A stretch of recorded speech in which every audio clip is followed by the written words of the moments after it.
Good morning guys, at kami po ay magtitibaw na naman at maglagay ng mga pangkasag dahil nakakatuwa naman tingnan yung kasama ko kahapon, nakadali sila ng blue crabs. Mahal palang kilo ng blue crabs ano? Nabinta pala yan, hayop na yan. Yung blue crabs ilang pasok-pasok, dalawa. Isa, marami pala dyan. Oo, lalaki. Ayan, good morning, kasama ko yung si Rodel para mag-ariyan ng ano guys, pangkasag. Ayan po ang aking mahal kaibigan sa Gawad Kalinga. Ayan, kahapon ang kasama ko, anong isang araw sila, tatlo kami, ngayon dalawa na lang kami oh. Ayan, mayroon din po siyang bubo, dadaanan mamaya, baka makadali na naman kami ng pang-ulam. Huwag mo nang banggitin. Ayan, okay, ayan, tika lang Del, pabutin ko lang 1 minute ito. Kasalukuyan maganda po ang alon, kaso lang maaraw. Sanayin mo itong kasama ko sa arawan. Ayan, maganda umaga po. At mamaya pa pagpatuloy ko yung aking vlog for today. Ayan, good morning once again. Ayos!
malapit sa aming Mamalakaya. Bali dalawa lang kami ngayon dahil sa kahapon nagtibaw ang aming mga kasama at bukas na daw sila magtibaw. Ang purpose ko naman para malagyan namin ng pang kasak yung aming mga bubo.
Ikot-ikot muna kami.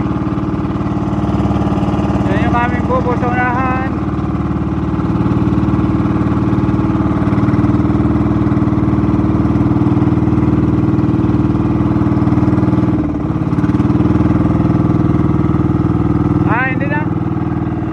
Hindi tayo sa inyo. Yan o. Hindi na, hindi.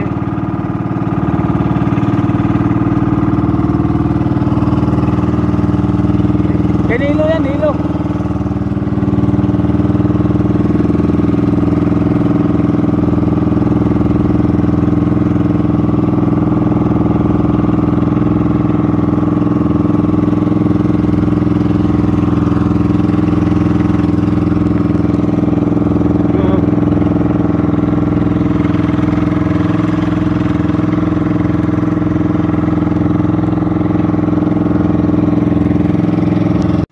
Ayan po, hindi na ako magsalita. Okay. Ayan. Ito. Dito ako mag, yan. Wait lang, puporma. Oh, ayan. Batak si Odel sa kanyang bubo guys. Ayan. Dito ako, baka mahulog ako. Puporma lang ako. Okay, yan. Sige. Sana may laman. Si Odel. Nagugulan ako sa pangalan mo eh. Rodel, may Udel, may Rodel din na isa. Yung kasama ni ni Kamaning. Pumunta ng Ayan, papalapit na po ang kanyang bobo. Sabay picture dito. Picturean kita. 1, 2. Ayun, 2. 3. Ayun, may picture na. Okay. Tingnan natin yung style niya. Siya mag-isa, kayang-kaya niya yan guys. Wala na, marami na palang lumot yan. Uy, marami itlog. Maraming itlog, walang laman. Ha? Yeah. Wala. Meron, ayun o. Kaya mo? Wala. Wala o. Durog-durog na guys, ang kaya mo. Kining ko yung kawawa ng kaibigan ko ang kanyang bubo. Warak-warak na ang bubo ni Odel. Ay, Ginoo. Mario Joseph. Ay, naka 2 kilo naman kami guys. May hapaghatian naman kami dalawa. Ay, may 4 siyang bubo ay. Kaso nga lang, yun nga, warak-warak na yung puwet. Ay, Diyos ko po. Ayan guys, pupunta kami dito sa isa. Kahapon yun ang may lamang kahapon. Okay. Nalaman na yung 3. Sige. Batak ka, batak. 1, 2, picture. Okay, ayun. Isa pa. Ganda lalaki. Okay. Sige, nakabidyo ka. Okay guys, ang ating mahal na kaibigan nagbabatak sa kanyang bubo. Nakadalaw na po siya. Ayan po. Nasa timba. Sana may laman para maganda naman. Ito po, malapit lang sa tulay. Ang kanyang 5 minutes lang pong biyahe yan. Ayan. Mayroon? Wala. Ayun lang, masakit. Wala guys, walang laman. Wala, warak-warak na ang kanyang Maganda pa itong kanyang bubo, linis lang kulang. Ayan ilang 5 pa lang ang lalim po ng kanyang bubo. Ayan, huwag ka mag-alala din. May pira ka naman tayo eh. Ayan guys, ganyan kalapit lang po ang kanyang pamalakaya. Bali 4 lang po ito. Panghuli na ba yan? Wala, uwi na po kami. Magbibinta kami ng kanuos. Okay, thank you. Uwi na kami. Bye bye guys. Maraming salamat po sa kanuos. Bukas uli. Kung sakali man maganda panahon.